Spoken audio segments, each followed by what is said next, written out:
Вот вчера оппозиция выступила с требованием отставки президента. Вы согласны с этим требованием, с этим мнением, что президент плохо работает и так далее? Нет, я не согласна, девочки. Ну вот по вашему мнению, что нужно сделать? Но я не согласна, чтобы освобождали, потому что есть срок, который должен работать президент.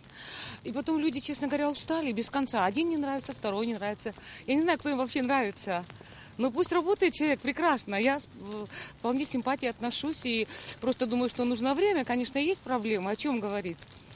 У самой очень много проблем, которые хотелось бы, чтобы решили положительно.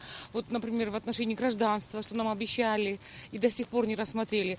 Но я думаю, что оппозиция мешает, конечно, этому. Ну, дайте уже время, пусть поработает президент. Уже надоели эти выборы, каждый раз выборы.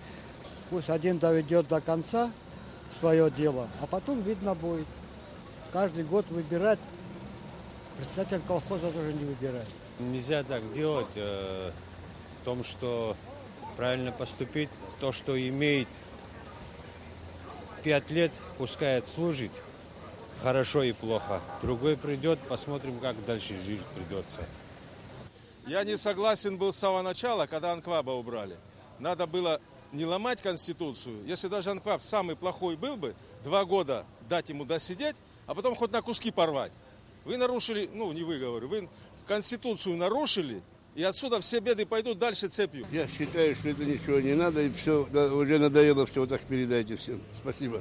Знать, вот как вы считаете, вот оппозиция решила вчера на съезде, что президент должен уйти в отставку. Вы согласны с этим? У нас работает эффективно президент, по вашему мнению, или вы согласны с мнением оппозиции?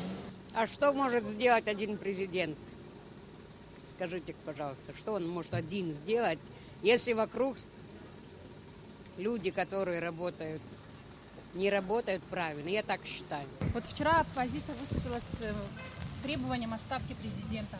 Вы согласны с этим мнением или вы считаете, что власть эффективно работает? Хотели бы ваше мнение услышать. Это взаимно полезный антагонизм по своей сути.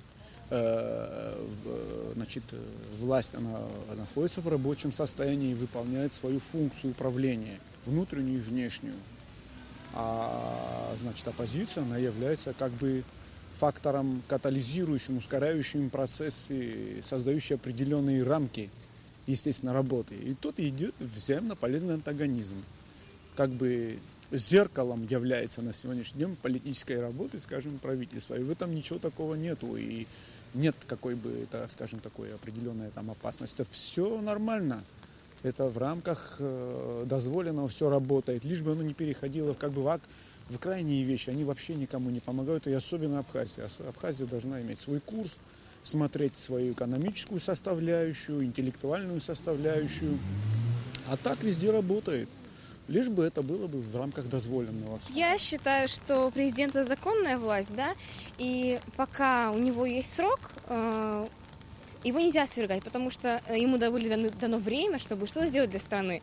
И пока оно не течет, говорить ничего нельзя. Когда закончится президентский срок, тогда и поговорим.